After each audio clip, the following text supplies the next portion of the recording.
Assalamualaikum warahmatullahi wabarakatuh. Salam sejahtera buat kita semua. Ketemu lagi di podcast Telco Update untuk menjelaskan sebagai jembatan stakeholder telekomunikasi Indonesia. Kita akan diskusi tentang pertelekomunikasi Indonesia agar jadi semakin lebih baik. Sudah ada Prof. Jamhari, Prof. Ini kita istimewa, Prof, ya? Iya. Ya. Baik, ini apa? Pas session ini adalah sambungan nih sebetulnya. Sambungan, tadi ya, kita udah sudah dengan Pak Rosidi mengenai vendor bagaimana. Sekarang kita mau lihat nih. Dari akademisi udah kita hadirkan di sini tambahannya, yaitu ada Pak Jackson dari expert engineer dan satu lagi dari dari Universitas, dari Fakultas Teknik UI, John Elektro, yaitu Pak Catur Apriyono, ya. Nah, di sini kami harapkan kami akan mengadakan ngobrol-ngobrol gitu ya, dalam rangka untuk mengharmonisasi. Ya, ini kan ke depan persiapan, antisipasi ke depan gitu ya. Pak Rosidi, Pak ini segala macam ini. Jadi ke depan kita bagaimana mau ada tadi diceritakan Pak Rosidi pada 5G mungkin akan bisa ya mulai dipikirkan untuk masuk ke Indonesia, apalagi untuk menuju Indonesia emas gitu kan, persiapan itu gitu. Apalagi internet minta lebih cepat. Internet lebih cepat. Kuncinya di 5G. Nah, jadi 5G. Kita mau tahu, Prof, ya, 5G dari sisi vendor, dari sisi expert engineer, dari sisi dan penggunaan IoT yang lebih ini lagi begitu, yang mana yang dengan minimum latensi ini segala macam, keperluan yang real time ini ya, seperti untuk otomatisasi mobil. Kita mulai dari mana, Pak? Dari Pak Rosidi dulu? Nah, kita minta Pak Rosidi dulu. Oke, gimana Pak Rosidi? Dengan adanya 5G ya, apa aja sih aplikasinya, dan 5G itu seperti apa sih, sebenarnya bedanya dengan 4G sih yang terlalu, dan ya dan kemudian apa sih aplikasi yang akan bisa kita manfaatkan, yang bisa dimanfaatkan oleh Indonesia ini gitu. Baik Prof. Jadi topiknya menarik sekali dan karena hot topic banget ya, ngomongin 5G.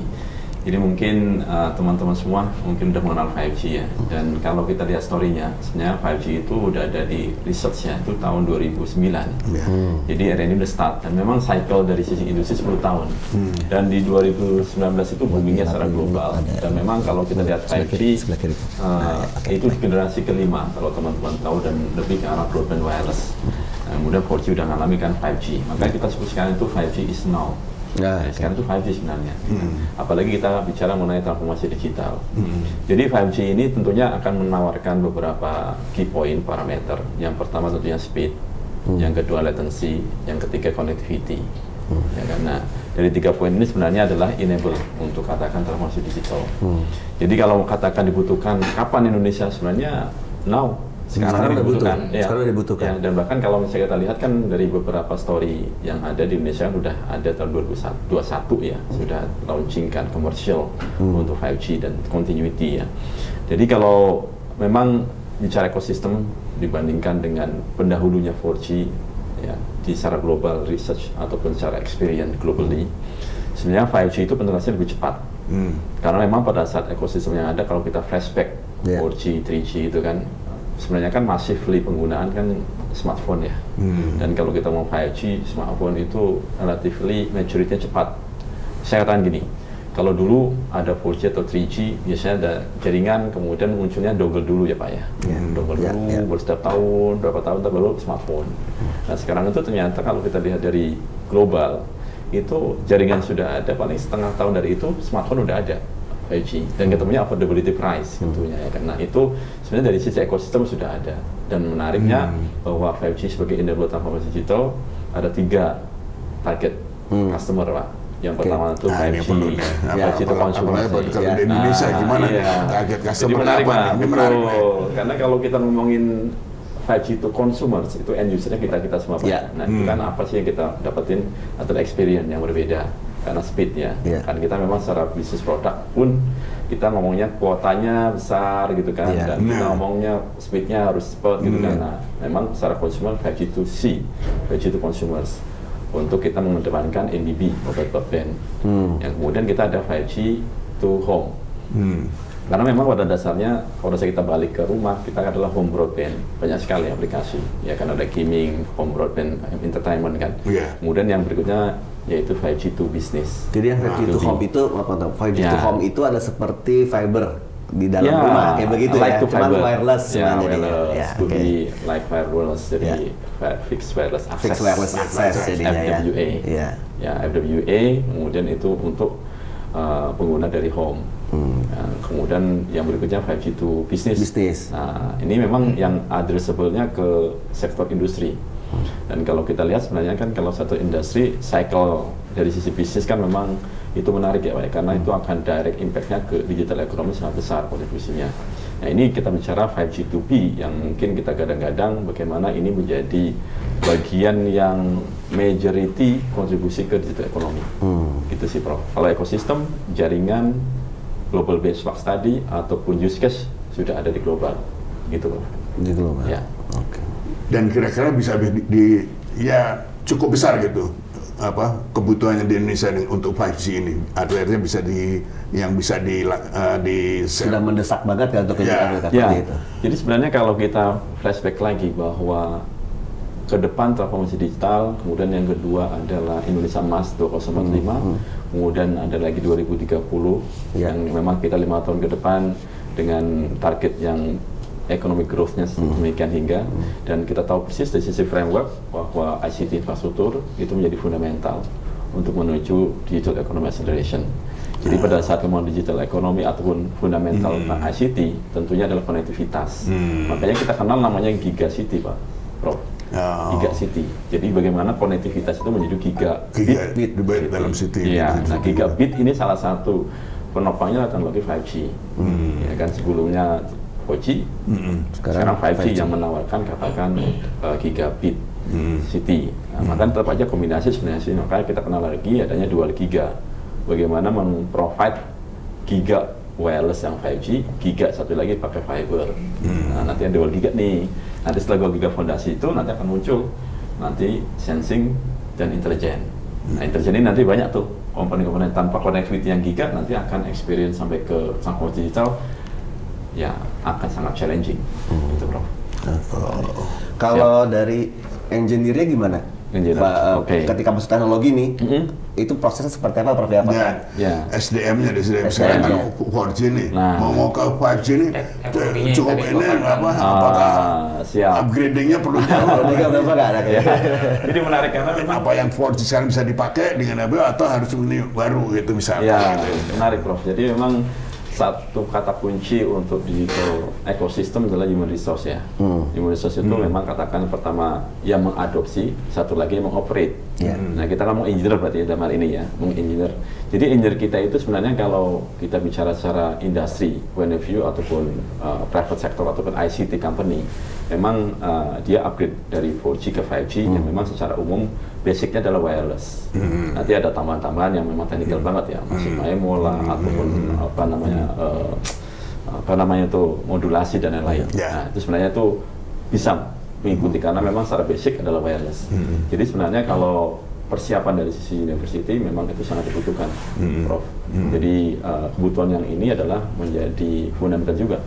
Karena kan satu titik poin sebagai pemain yang untuk mengoperasikan dan memaintain tentunya karena kan ujungnya bagaimana mendelivery dari suatu 5G dalam hal ini ya topiknya untuk deliver di customer kita ya kan operator ataupun yang lain gitu kan karena nanti kan perlu juga adanya teman-teman yang punya skill set 5G, project management, engineering, operation dan maintenance itu perlu tentunya sangat penting bahwa human resource engineer yang mempunyai skill yang memang dibutuhkan dan qualified dan sertifikasi sangat diperlukan untuk menopang apa namanya 5G deployment massively di Indonesia. Ya.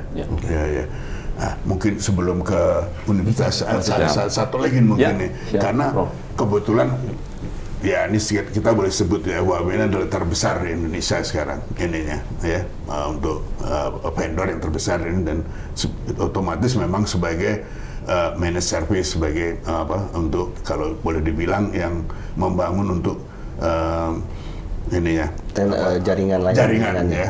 Networking untuk ini. Nah dari pengalaman kemarin dari 4G ini, ya, katakan ini kalau sekarang untuk menuju Indonesia emas nih, apa yang semua tadi itu yang sudah di 4G itu menjadi 5G, seberapa besar sih kebutuhan untuk SDM, untuk engineer-nya dan ininya, kira-kira ada bayangan nggak? Karena terus terang ini kebetulan yang ditanya yang topnya nih sekarang, wah paling besar nih ya, kontribusinya di Indonesia nih. Tadi bisa memberikan bayangan gitu. Ya. Atau ada? Ya. Jadi kalau bicara managed service itu sebenarnya salah satu bisnis model, karena bisnis model ini kan sebenarnya yang memang secara industri itu satu opsi, di mana dari sisi ekosistem katakan mungkin dari teman-teman operator butuh fokus untuk katakan revenue generators, market dan lain-lain. Kemudian dari sisi vendor adalah bagaimana memanage, karena memang katakan teknologi owner, kan ekspertisnya di situ. Jadi sebenarnya ini bisnis model poinnya, Prof. Jadi nanti pada saat berapa sih kebutuhannya sebenarnya itu tergantung dari scalable footprint yang ada. Karena memang kalau per zona ya, Prof, ya. Jadi teman-teman vendor yang lain juga sama. Jadi ada area-area mana yang memang menjadi clusternya dari sisi 5G itu sendiri ataupun 4G, 5G, karena 4G ke 5G sebenarnya sekarang ini kan 5G readiness bahasanya, jadi hardware kita itu 5G readiness. Jadi apa yang dilakukan sebenarnya kan upgrade software kebanyakan. Jadi existing hardware readiness. Jadi dari hal itu maka bisnis model yang tadi lebih fokuskan dari operation and maintenance. Nah, operation maintenance sebenarnya kan tadi bisnis model untuk refocusing.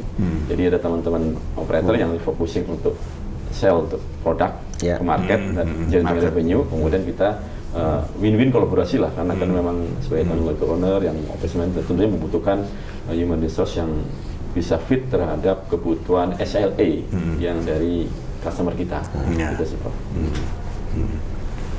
Kalau dari Siap. Ya, dari benar dulu, dari ini dulu. serah Prof.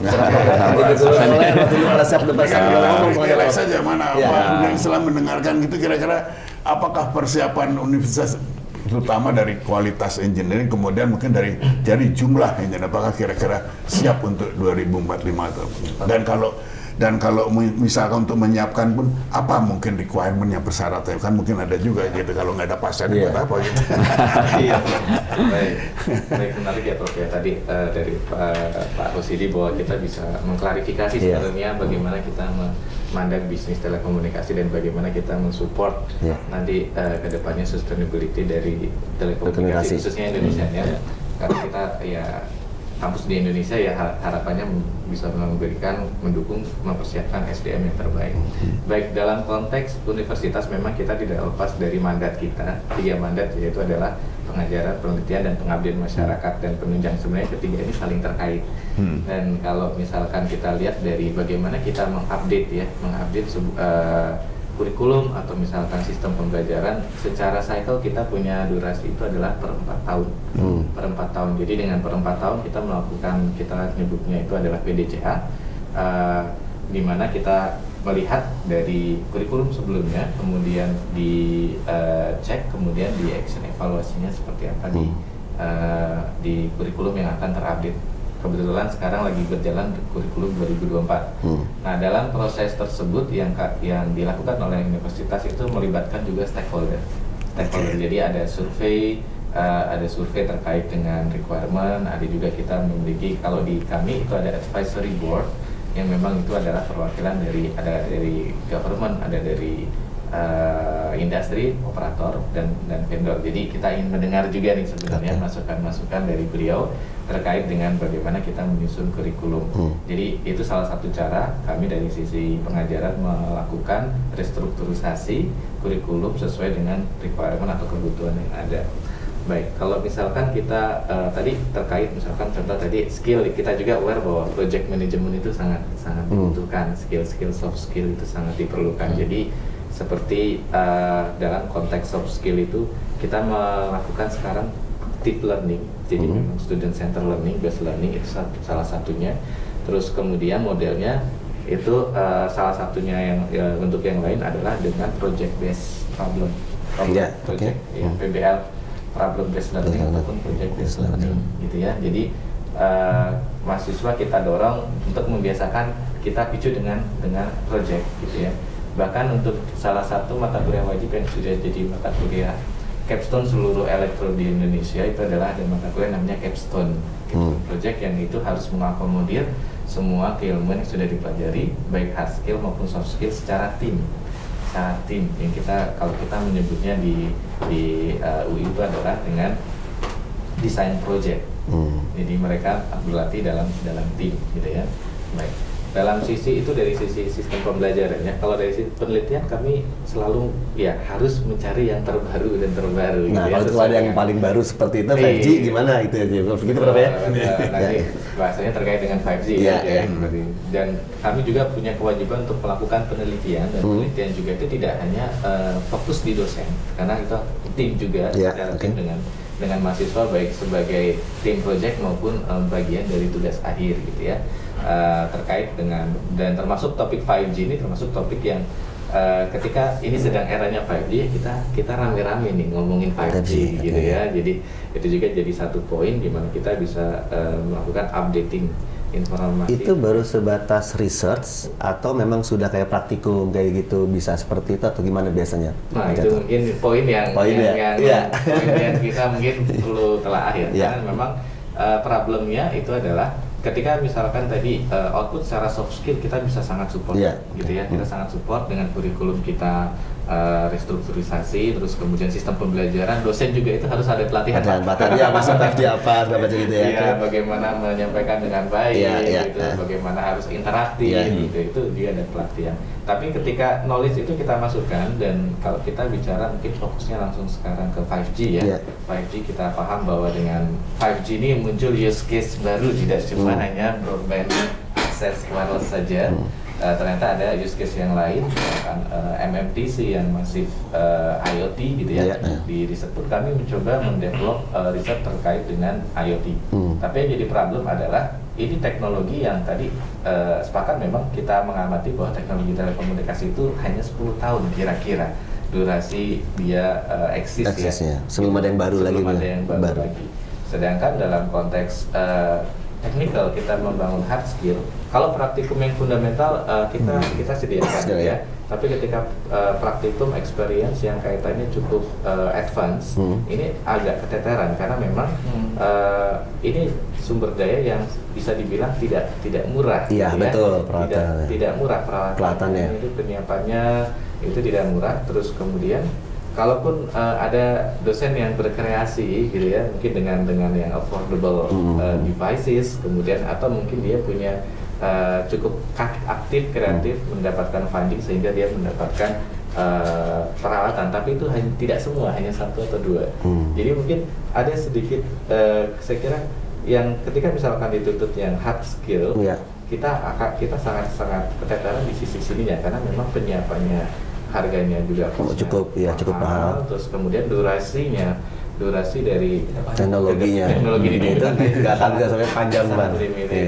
Jadi dalam konteks ini ya kolaborasi yang sangat kita harapkan gitu ya. Kalau dalam konteks misalkan mari menyiapkan bersama-sama SDM dalam konteks misalkan 5G ya, let's work together gitu let's work together. Dari sisi knowledge fundamental kita sudah bisnis model pendidikan kan memang seperti itu terus kemudian dalam konteks filosofi kita dapatkan, dan dalam konteks dalam konteks teknologi 5G fundamentalnya itu wireless terkait wireless ada updatingnya apa gitu.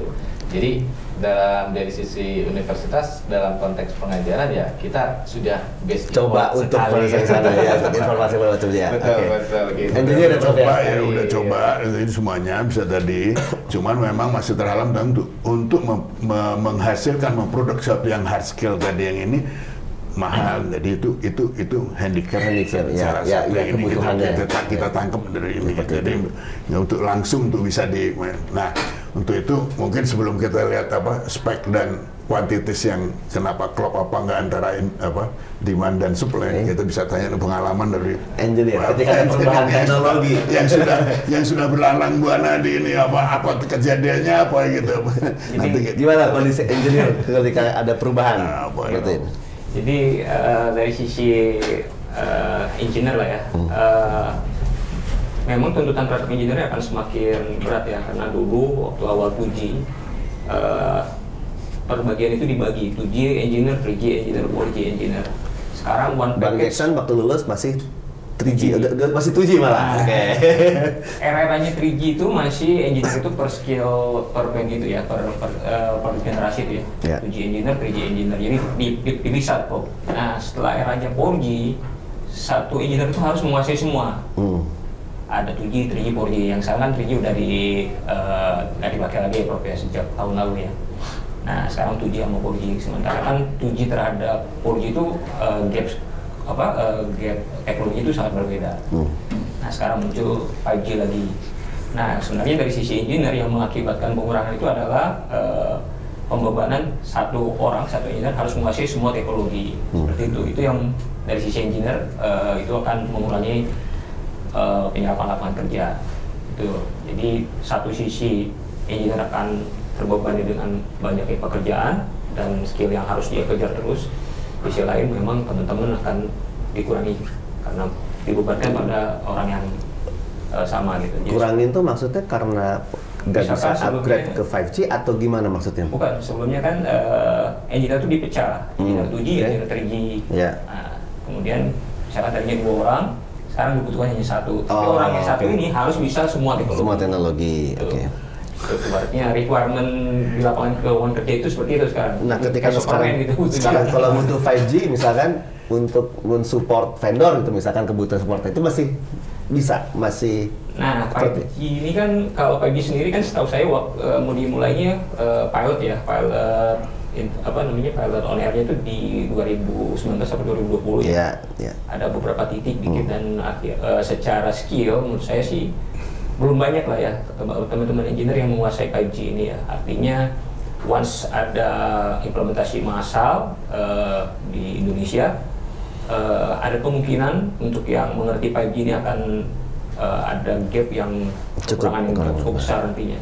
Karena dari sekarang pun edukasi terhadap 5G ini belum massal kelihatannya. Jadi masih otodidak ya, teman-teman engineer tuh otodidak, cari-cari teori-teori banyak kan. Mereka belajar dari LinkedIn ya, yang di-share teman-teman dari India lah ya, engineer-engineer dia tuh udah sering share knowledge tentang 5G. Tapi di Indonesia sendiri, dari dalam negeri, kelihatannya belum ada aktivitas massal untuk edukasi untuk itu. 5G. Iya, itu untuk dari sisi wireless-nya. Terus dari sisi ini mungkin Kang Ros nih. Kebetulan nih Kang Ros ini senior saya Prof, senior di kampus sama senior di kantor. 2 kali senior saya di kantor.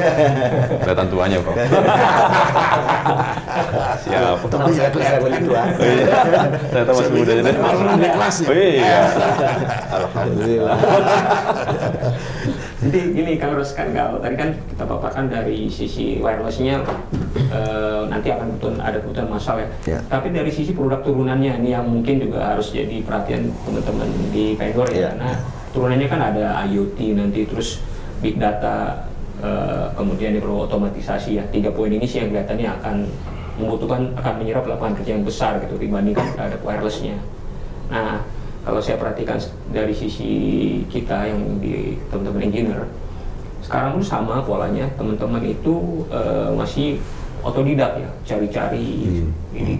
Sementara ketika nanti 5G itu udah hadir dan butuh tenaga kerja besar, kemungkinan tenaga kerja kita kurang dan bisa jadi karena pragmatis supaya 5G harus cepat, dia mengimpor tenaga kerja asing. Jadi maksudnya bukan kurang orangnya ya, kemampuan yang punya skillnya. Orangnya banyak tapi tidak sesuai dengan era teknologinya.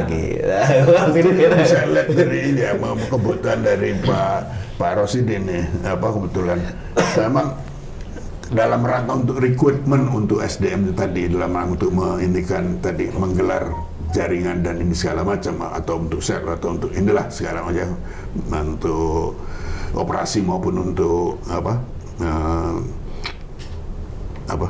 pemeliharaan dan itu, apakah selain kebutuhan level of knowledge kan juga kompetensi kan, ada kan tingkatan kompetensi yang tersertifikasi. Nah itu apakah ada kebutuhan di situ gitu.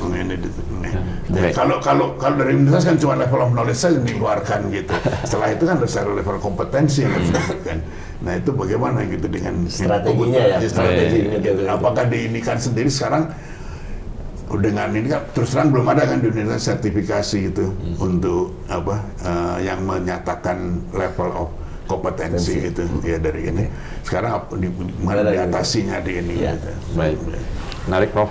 Jadi kalau Huawei kita punya karyawan 2.300 di Indonesia, ya kan? Jadi 90% orang lokal. Jadi tentunya engineer banyak.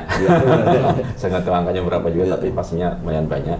Tapi intinya gini, karena kan sumber daya manusia sebagai satu ekosistem ya. Jadi kalau kita sebenarnya ada sertifikasi pastinya, karena memang kita ingin meminimasi adanya gap. Karena bagaimanapun juga sumber daya manusia juga penting buat kami ya, karena kan bagaimanapun juga yang running di bisnis adalah sumber daya manusia gitu kan. Nah nanti ada level bagaimana sertifikasi. Sebenarnya kalau sertifikasi ini kan oleh internal tapi. Jadi sebenarnya kita ada kerjasama Prof. Jadi kita ada program namanya Digital Talent Development. Ya, Digital Development ini sebenarnya program yang mana kolaborasi dengan universitas. Jadi sebenarnya dengan UI sudah pasti kita kolaborasi. Jadi kita udah sampai 100, sekarang ini lebih dari 100 lebih university yang kolaborasi dengan Huawei. Ya, apa itu programnya? Itu pencetakan digital talent. Digital talent. Ya, tentunya requirement ini banyak sekali silabusnya. Artinya memang itu ngikutin dari industri kita. Jadi kalau kita balik lagi, Huawei kan penyedia infrastruktur, platform, dua itu kan ya. Maaf kepotong, dalam bersama dengan universitas tadi menjalankan digital talent study development tadi kan membutuhkan praktek untuk Indonesia. Apakah disiapkan oleh itu atau dikan oleh universitas gitu. Yang utamanya kan untuk hands-on experience itu kan. Nah itu gimana? Jadi di Huawei kita punya ada satu namanya ICT Academy tadi. Satu yang pertama adalah di training center kita yang ada di Wisma Mulia 2. Jadi di kantor pusat di Indonesia. Kemudian ada satu lagi yang praktikum di Sibis. Ya di Sibis juga ada. Jadi ada dua sebenarnya, yang untuk praktikum ada di Sibis, satu lagi ada di kantor pusat yang ada di Wisma Mulia. Nah di situ kita akan ada silabusnya yang kita support dengan regional dan global untuk ngajarnya. Dan di sini sertifikasi yang diakui 170 negara. Karena kan Huawei ada di 170 negara, Prof. 170 negara di dunia, dan kita punya karyawan 207.000 karyawan di seluruh dunia. Artinya bahwa sertifikasi yang tadi kita sampaikan itu memang tentu melalui proses ya Prof ya. Artinya ada transfer knowledge-nya, belajarnya sampai tes ada tes pengukurannya lah. Betul, pengukurannya, sehingga memang katakan ada sertifikasi yang keluar karena tesnya akan exam. Nah ini adalah satu cara bagaimana kita meminimasi di gap. Nah pada saat yang sama ada praktikum juga, bagaimana menginstalasi, manjat tower, apapun lah itu yang untuk hands-on, ya kan. Belum jointing segala macam. Jointing dan segala macam ada di Sibis. Memang itu khusus di situ untuk teman-teman praktikum tanda kutip tadi ya. Jadi hard skill tanda kutip kan. Hard skill kan hard skill kan berarti praktikum sama knowledge untuk katakan dia sertifikasi. Nah sertifikasi itu tentunya karena ngikutin core dari bisnis dan produk kita, tentunya ada 5G, ada big data, ada IoT, ada fiber dan lain-lain. Dan itu ada silabusnya yang memang sudah disusun sedemikian hingga. Jadi kata kuncinya memang meminimasi gap, kolaborasi antara industri dan university, kemudian sertifikasi level, sehingga memang kita pun setiap tahun ada fresh graduate hiring. Jadi setiap tahun ada Prof. Jadi fresh graduate hiring, lalu mereka masuk ke pendidikannya itu untuk sertifikasi segala macam mengikuti kebutuhan industri. Ada dua cara, Prof. Ada dua cara. Ya. Yang pertama adalah bagaimana purely katakan teman-teman yang ada di universitas untuk belajar. Itu sebelum karyawan. Sebelum karyawan. Dan itu bukan menggaransi untuk karyawan juga karena betul. Kolaborasi. Ada kolaborasi. Betul. Jadi ada training of the training. Jadi ada TOT juga. Jadi dosennya kita trainer. Jadi karena kan kita dosennya yang kita ajarkan, kemudian dosennya itu mengajarkan ke mahasiswanya. Jadi sustainability. Itu. Kalau untuk teman-temannya jadi karyawan tentunya itu luar biasa karena kita ada gudang learning service yang memang kita lakukan, dan selalu ada tes, ada kewajiban Prof. Kita itu ada kewajiban setiap hari berapa jam untuk belajar dan ada tesnya juga. Saya juga sama. suruh ke siapa lagi tapi banyak sektornya, ada leadership, ada komunikasi, ada sampai jadi semuanya dari mulai ada semua. Dan itu semuanya udah tersedia, Prof. Dan itu di-push dari HR, dari kami. Bagaimana capability dari sisi karyawan sendiri itu harus naik terus. Dan setiap 2 tahun sekali kita ada ujiannya untuk kompetensinya gitu. Tingkatan peningkatan jadi ada di mana dan compliance-nya ada di mana compliance itu ini. Jadi seperti itu di sistem kami. Jadi memang sekali lagi sumber daya manusia itu penting untuk supporting industri dan tentunya yang di internal kami juga sedemikian hingga untuk menuju update dari sisi teknologi ataupun leadership di sisi jadi mahasiswa senior yang kasarnya mau lulus bisa untuk ikutan di Huawei tapi ada trainingnya seperti itu ya Pak ya. Platformnya kita ada. Nanti kerjasama dengan salah satu mungkin di UI kita udah kerjasama, kemudian nanti TOT, kemudian ada linknya Prof. Iya, begitu sih kira-kira Prof. Ya, tapi masih memang tapi adalah dengan standar ini ya, standar internal gitu ya. Ya ada 2, betul. Karena kan ada industri, karena kan global standard. Kita kan follow global standard. Kemudian dari teknologi update, karena kan tadi memang cycle dari teknologi itu luar biasa cepatnya. 6 bulan, ada setahun. Tapi kalau engineer-engineer yang lagi idle dari Pak Jackson, mungkinkah mengikuti training dari Huawei secara eksternal gitu? Maksudnya ke frame tadi, kolaborasi dengan university sih sebenarnya. Oh, harusnya masuk ke universitas itu untuk update-nya itu.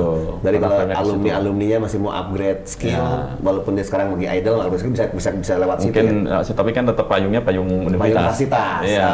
Berarti ini TOT. menunggu kesiapan dari universitas untuk menampung teman-teman yang idle. Ini program mana? Nah, pusat edukasi kan itu universitas. Tapi ada yang menarik nih, Kang Rosidi, mengenai pelatihan karyawan ya. Sekarang kan trennya pelatihan itu harus di kantor dan melalui laptop ya. Kemarin ada teman berbagi kalau melalui laptop itu dia sambil kerja, jadi kerjanya nggak dapat, ilmunya juga kelewat. Ini hanya sekilas simpel. Ini tren-tren yang sekarang terjadi seperti itu. Jadi kalau dulu kan kalau training ya training aja, kerja aja. Kalau sekarang sejak era-era 4G ya Prof ya, apalagi pandemi itu karyawan dipaksa training sambil kerja. Jadi ilmunya nggak dapat, kerjanya nggak penuh. Nggak maksimal lah. Itu masuk aja ya. Nanti ketemunya manajemen waktu Pak. Kalau ada mau ini silakan kalau mau ini. Ada mau. Iya. Baik, tadi ya saya pernah dengar juga bahwa memang ada baru kemarin juga ngobrol dengan teman bahwa memang ada modul yang sudah di-share di-share dari Huawei. Tapi kalau yang informasi lab-nya baru sekarang dia. Lokasinya. Dapatin ini. Lokasinya. Karena sesuatu hari di alhamdulillah gitu ya. Jadi itu yang pertama. Jadi memang kita sudah melihat memang sudah ada industri yang masuk untuk mensupport. Jadi memang dari yang kami temukan bahwa industri ada yang datang ke kami mencoba menawarkan akademi dan sebagian besar bentuknya memang LMS ya. Saya dalam bentuk LMS gitu ya. Dan tadi implikasinya yang disebut Bang Jackson tadi. Berarti itu jadi LMS. Ya dengan LMS ya disambi-sambi jadi tidak efektif. Jadi memang yang mungkin perlu kita evaluasi adalah bagaimana ini implementasinya seefektif mungkin gitu ya. Masukan yang baik. Karena memang juga dalam konteks kita di perguruan tinggi itu ketika kita masuk dalam suatu perguruan tinggi, ilmu dari semester 1 dan semester berapa itu nggak cuma telco, betul. Yang lain soft skillnya paling butuh juga. Titipan mungkin telkonya hanya porsinya 30 atau 40 SKS saja gitu ya semuanya. Dan ini juga tugas berat buat kami ketika misalkan dengan porsi yang tidak majority tapi ini jadi dominan menjadi karakter sebuah mahasiswa. Jadi memang ini strategi bersama mungkin bagaimana supaya delivery-nya ini jauh lebih efektif. Karena mahasiswa juga ini kan terbatas dengan waktu ya. Waktu mereka dengan load yang cukup banyak, terus kemudian waktunya juga terbatas. Pengen lulus cepat? Pengen lulus cepat, ya. Ya, ada pesan sponsor lulus cepat, upload gitu ya. Gitu. Jadi ini juga satu hal yang kita selalu pikirkan ya, bagaimana secara efektif. Dan tadi memang betul tadi harusnya kita bisa menjadi pintu nih knowledge-nya di kampus. Cuma kami sendiri seringkali suka burn out gitu, terlalu jadi memang harus ada strategi. Tapi boleh kan engineer-engineer yang sudah senior, yang sudah alumni gitu misalkan untuk mengikuti short course lagi lewat kampus agar dapat ilmu update teknologi, itu memungkinkan nggak secara birokrat aturannya? Betul. Jadi memang tadi kan tugas kami kan pengajaran, pengajaran, penelitian dan pengabdian masyarakat. Ya. Jadi memang ketika ada demand dari masyarakat, misalkan terkait dengan kebutuhan untuk salah satunya pelatihan ya, itu bisa diakomodir. Dan saat ini di Elektro sendiri ada unit itu. Ada unitnya, unit pelayanan dan pengabdian kepada masyarakat. Kita kerjasama antar teknologinya dari Huawei kayak gitu ya. Cuma mungkin dari sisi Huawei masih berpandangan terhadap mahasiswa karena dari universitas belum ada info. Ini ada pekerja yang membutuhkan juga kayak gitu. Nah itu komunikasi belum komunikasi ya betul Pak. Jadi ketika sudah terbangun komunikasi dengan baik, kami salah satu unit tersebut, salah satu tugas kami di pengabdian masyarakat memang membantu mentransfer knowledge juga ya dari yang kita dapatkan. Jadi dan sumbernya ini bisa saja dari vendor industri ya. Ketika punya modul kita masukkan ke sana. Ada beberapa yang sudah berjalan. Seperti itu ya, bisa memungkinkan jadi pola seperti itu ya. Sangat memungkinkan. Sudah Prof? Saya boleh nambahin satu buat Pak Catur, kebetulan belum ini. Mungkin dari sisi universitas nih Pak Catur, karena kan 5G itu perlu kolaborasi antar ilmu kelihatannya. Betul. Misalkan nanti turunannya produk 5G itu ada nanti yang automation buat cek emisi udara dan sebagainya ya. Artinya kan ini antar ilmu ya. Kan elektro nggak belajar dong tentang emisi udara. Nah ini mungkin kolaborasi antar disiplin ilmu kelihatannya akan harus seperti itu tuntutan teknologinya. Karena ada produk turunan yang nanti larinya ke aplikasi-aplikasi yang membutuhkan lintas ilmu itu. Kemudian mungkin dari sisi lulusan kamar lulus baru lakukan survei teman-teman yang baru lulus ini di telekomunikasi khususnya dan elektro lah ya pada umumnya, itu berapa persen sih yang terserap lapangan kerja, dan kalaupun terserap perlu ditekan lagi mereka terserap sesuai dengan jurusannya atau malah lari ke sales, ke marketing, karena kan trennya seperti itu saya perhatikan. Itu wartawan kayak saya ya. Karena kita mau memperkuat insinyur Indonesia. Oke. Itu Prof, seru ya Prof ya? Ya, memang ini tujuannya tuh untuk ini kan, sharing ini salah satu masukan.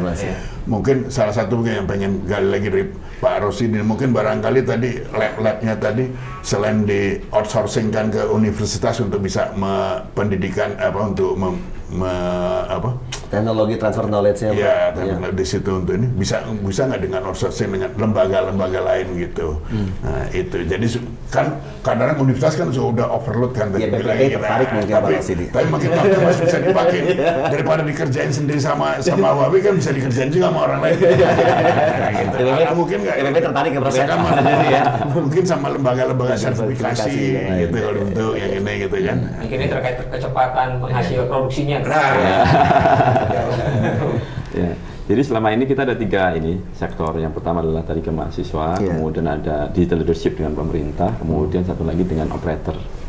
Ada 3 poin itu karena kan memang secara pemerintah digital leadership untuk melakukan kebijakan, bagaimana melihat kira-kira seperti apa arahnya. Kemudian yang kedua operator karena memang ekosistemnya luas di sana. Kemudian SDM dari universitas. 3 poin itu sih Prof. Jadi kalau misalnya kolaborasi yang lain tentunya subject to discuss. Oke Prof, kayaknya waktunya udah pas nih Prof. Oke Prof, kita cukup ini ya. Semoga bisa kita lanjutkan lagi di ada pesan-pesan atau apa ditutup dengan pesan-pesan. Pesan cuma dari silakan. Dari vendor dulu mungkin. Kalau vendor, jadi gini, tadi ada tagline 5G is now ya. Kemudian berikutnya tentunya kita dengan kolaborasi yang ada pasti kita bisa untuk Indonesia Emas 2045. Oke, optimis. Pak Catur dulu. Dari saya terkait dengan universitas ya, mari bersinergi dan berkolaborasi lebih kuat dan lebih efektif lagi ya, terkait dengan bagaimana penyiapan SDM yang tadi turut membantu Indonesia Emas 2045. Dari sisi kita mewakili tenaga kerja, engineer lah ya, diharapkan secepatnya lah ya sinergi dari vendor, dari universitas, akademisi lah ya, pusat-pusat edukasi untuk membentuk keahlian baru dari teman-teman yang mungkin udah kerja 10-15 tahun tapi masih tertinggal teknologinya karena 5G akan segera hadir. 5G ini akan menghasilkan, mudah-mudahan menghasilkan banyak lapangan kerja baru seperti itu. Oke, baik, terima kasih. Saya kembalikan ke Oke, baik, terima kasih Pak Jackson. Ya, terima kasih Pak Jackson, Pak Rosidi, Pak Catur. Ini moga-moga akhirnya ada kolaborasi ke depan berikutnya. Oke, kita moga ketemu lagi di episode berikutnya, mungkin dengan vendor atau dengan operator lain. Terima kasih. Wassalamualaikum warahmatullahi wabarakatuh. Waalaikumsalam warahmatullahi wabarakatuh. Kita langsung mulai dengan Pak Rosidi.